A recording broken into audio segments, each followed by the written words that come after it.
pelanggaran-pelanggaran yang sedemikian rupa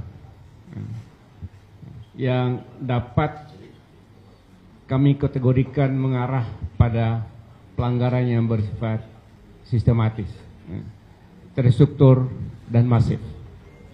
Dan kami perlu mengingatkan bahwa jika terbukti pelanggaran sistematis, terstruktur, dan masif akan mengakibatkan dapat dibatalkannya hasil pemilihan umum.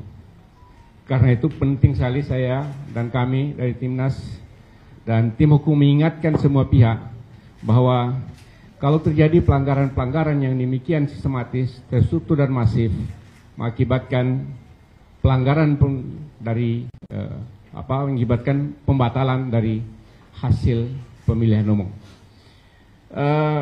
Saudara, kami akan terus mencatat, melaporkan seluruh pelanggaran-pelanggaran yang terjadi, dan tadi apa yang sudah diceritakan oleh Ketua Tim Hukum, catatan-catatan yang begitu sangat lengkap. Nah, catatan ini menunjukkan bahwa betapa banyak pelanggaran dilakukan oleh paslon, tadi paling tidak, oleh paslon nomor 2, ada 3 pelanggaran dilakukan oleh calon wakil presiden, dan kami sudah laporkan, dan pelanggaran itu sepertinya sebuah desain. Pertama dengan pelibatan aparat desa di seluruh Indonesia, dan Cawapres Gibran hadir dan merasa tidak bersalah apa-apa. Kemudian pelanggaran di Car Free Day, kemudian pelanggaran di masuk pesantren anak-anak, dan seterusnya. Jadi saya sekalian, pelanggaran-pelanggaran yang dilaporkan, yang diabaikan oleh pengawas pemilu, itu adalah bentuk keterlibatan dari penyelenggara pemilu dengan melakukan pemihakan kepada salah satu pasangan calon.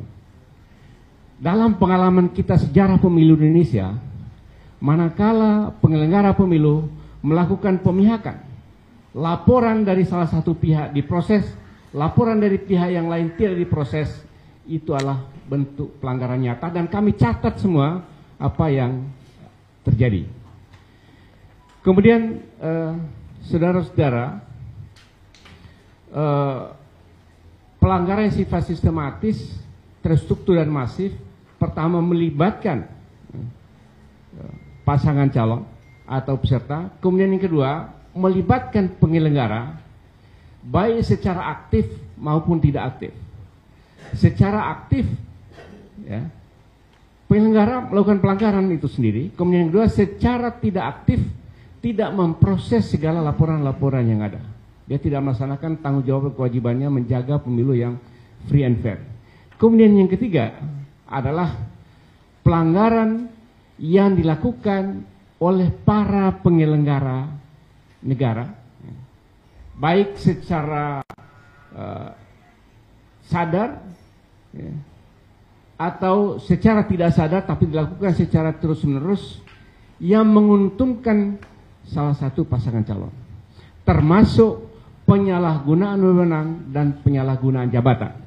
Nah, inilah kaitan dengan menteri yang turun ke daerah dan melakukan kampanye secara tidak langsung, itu adalah penyalahgunaan posisi dan penyalahgunaan jabatan yang terus kami akan catat bahwa itu adalah pelanggaran-pelanggaran yang dilakukan oleh para peserta maupun tim kampanye dan partai pendukungnya.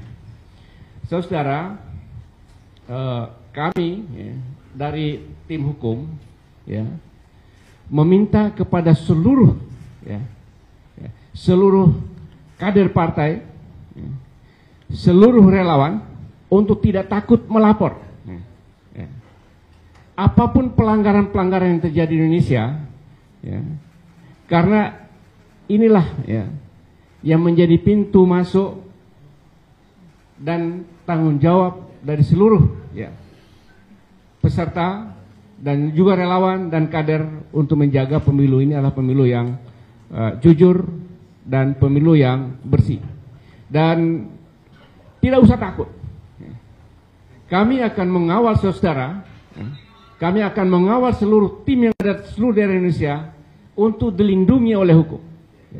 Tidak usah takut menghadapi ancaman, tidak usah takut untuk melaporkan apapun yang terjadi di pelanggaran yang ada di seluruh Indonesia. Ini saya minta betul kepada seluruh kader partai, seluruh relawan untuk melaporkan setiap pelanggaran-pelanggaran sekecil apapun yang terjadi.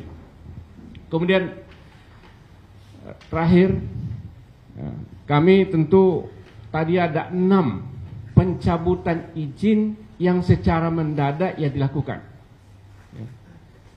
Kami sangat prihatin, kami sangat prihatin dengan pencabutan izin yang sangat mendadak yang sudah didesain sedemikian rupa oleh kami untuk menyelenggarakan kampanye, tapi tiba-tiba dicabut izinnya dan kami terpaksa mengubah tempat atau lokasi. Ini adalah tindakan yang tidak fair terhadap pasangan calon nomor urut 1. Oleh karena itu kami meminta kepada pemerintah daerah di seluruh Indonesia untuk bertindak fair kepada semua pasangan calon. Kalau sudah dikeluarkan izin, konsisten untuk memberikan izin, jangan dicabut izinnya ketika kami sudah siap-siap untuk menyelenggarakan kampanye. Jadi ini adalah termasuk kategori kebijakan atau tindakan yang tidak fair.